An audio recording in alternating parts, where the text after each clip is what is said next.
Today's IG report says there is no evidence that politics played a role in Jim Comey's actions in 2016, and they expect you to believe that because they believe you're stupid.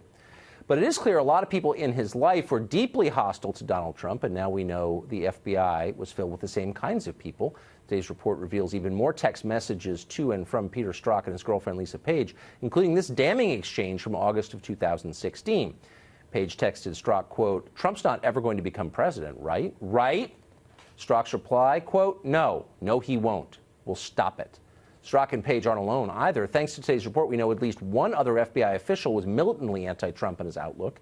Mark Steyn is an author and columnist. He joins us tonight. Mark, of all the many quotes in here are my two favorite because they reveal so much about the underlying assumptions of the FBI.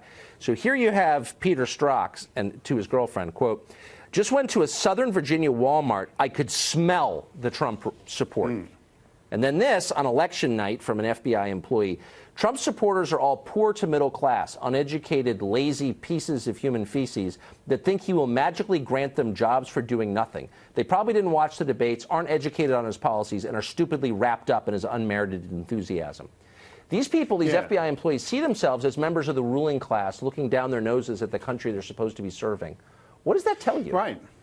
Well, it's absolutely extraordinary. This is the section chief of the FBI's counter-espionage division, and he sounds like some ranting idiot. And what's interesting to me about this is that the bias only goes one way. You can bet that if there had been one single email from any FBI or Department of Justice figure saying, I'm a bit sick of Hillary. I hope Trump wins on November, they would have put that in. Exactly. There isn't a single email here from any of these so-called policemen expressing anything other than not just the normal preference that people have for Democrats or Republicans, but in fact hyper-partisan fervor that is actually preventing them from acting as policemen. And that's what's extraordinary about it. I mean, I fell off my chair laughing. I mean, maybe it's because, as you can see, I'm in a sinister foreign country tonight, Tucker. I'm not like Sean Hannity just hanging out in Singapore. I'm in America's sworn enemy, the Dominion of Canada. We're going to come down and relaunch the War of 1812. So Lots of luck. No, me and Justin have been planning it. We were shocked by the Inspector General's report. Justin's other eyebrow fell off, and he says we got to go down there and burn the White House all over again. So it's going to be a very tough pillow fight. That's right.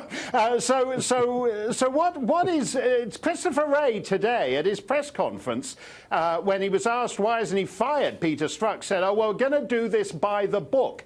What this report shows is that there is no book.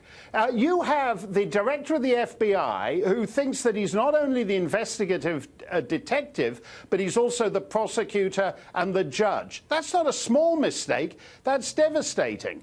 Then you have people like Strzok who are investigating a crime, the crime of doing government work on personal email servers, and even as they're investigating that, they're doing government work on email servers. You have the most lavishly funded police agency in the world, and the director is the only guy in Washington who doesn't know that Anthony Weiner is married to Huma Abedin. That's absolutely extraordinary. The reason he sits on the Anthony Weiner pedophile laptop for a month is that I had no idea she was married to Huma Abedin. Is this widely known? Is it in the papers?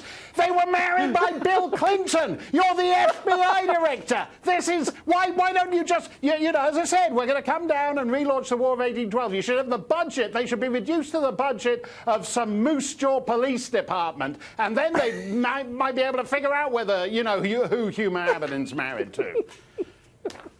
The great Mark Steyn, improved even by your presence in Canada. You're helping that country just by being there. Mark Steyn, great to see you. Thanks a lot, Tucker. Thank you.